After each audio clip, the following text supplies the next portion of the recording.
right, how is everybody doing? Welcome to Rossoneri TV. We have Ari here, we have Laert, and we have me, Roy. We're going to be discussing this breaking news of Hakan Calhanoglu joining Inter Milan. Incredible. Fabrizio Romano says Hakan Calhanoglu is set to join Inter from AC Milan. His current contract will expire next week, and he'll sign with Inter until July 2024. Hakan will refuse the AC Milan extension bid. This is quite the breaking news, guys. Let's just get into it. Ari, what do you think about this? This little snake is a stat patter. He's a stat patter because he's one of the top five persons on the chance creation for this for the top five European leagues this past year. He's right up there with Lionel Messi and the likes of what's his name, whatever. He's the point is he's no longer my Turkish delight. He is no longer someone I respect, specifically due to one reason.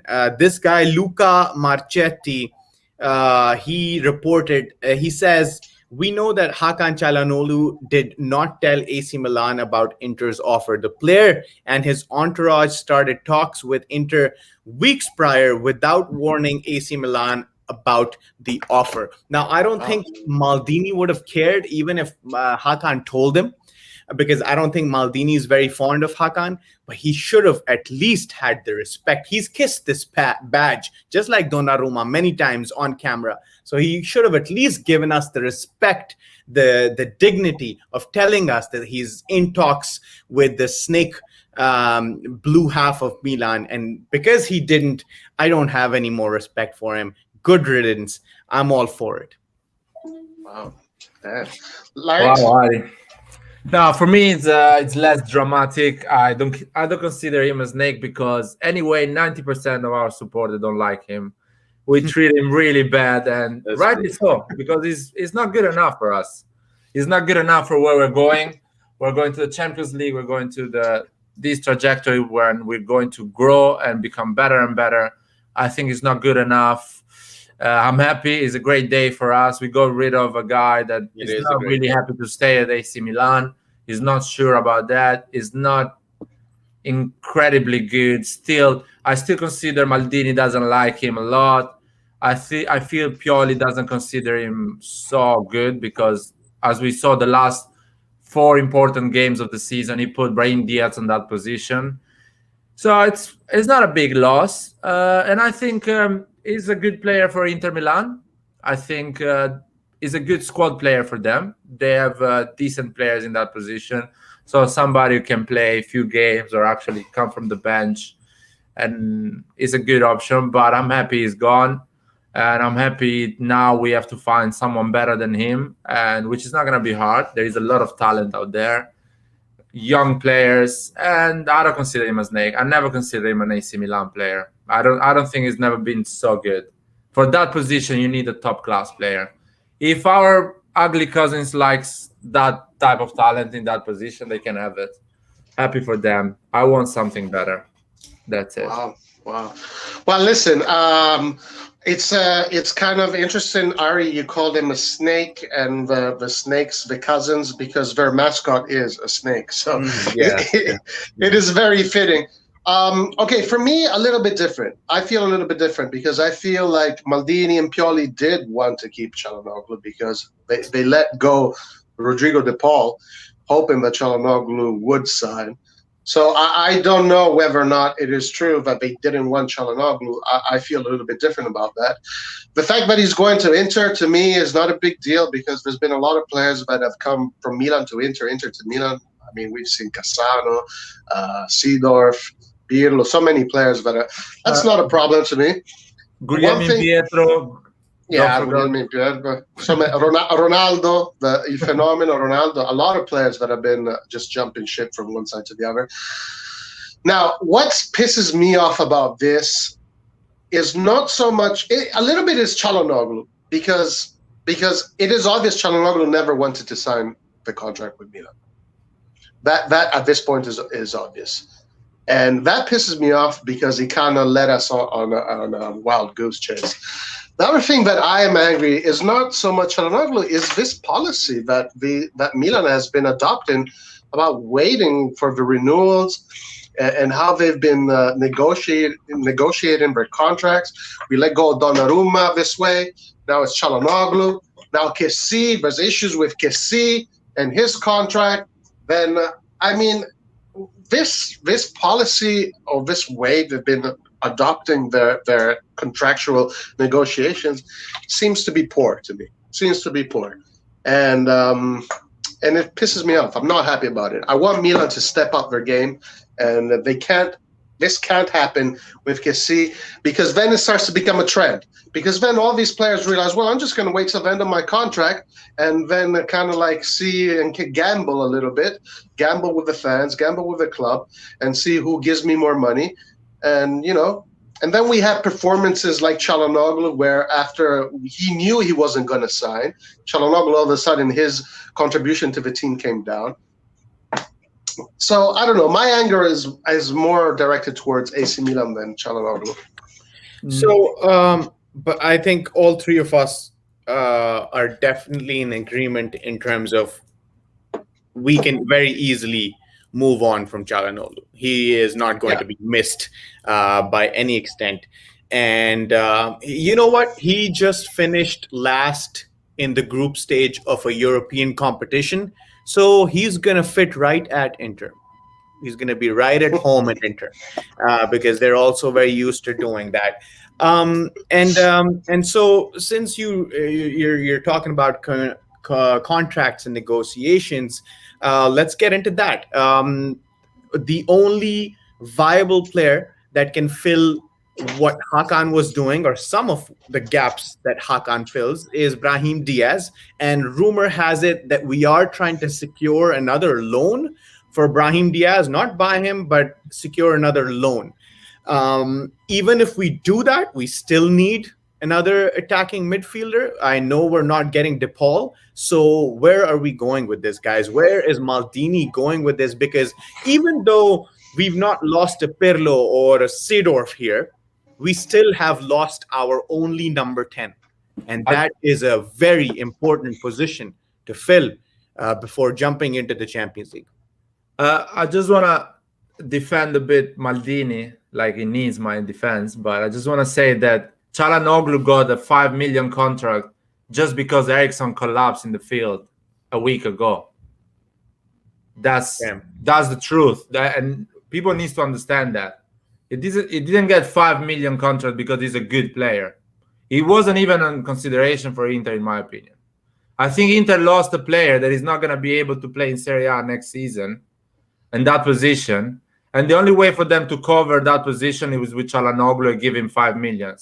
With that incident to Erikssen, no one in Serie A is going to give 5 million to Calhanoglu. He's not good enough for 5 million. He needs to understand that.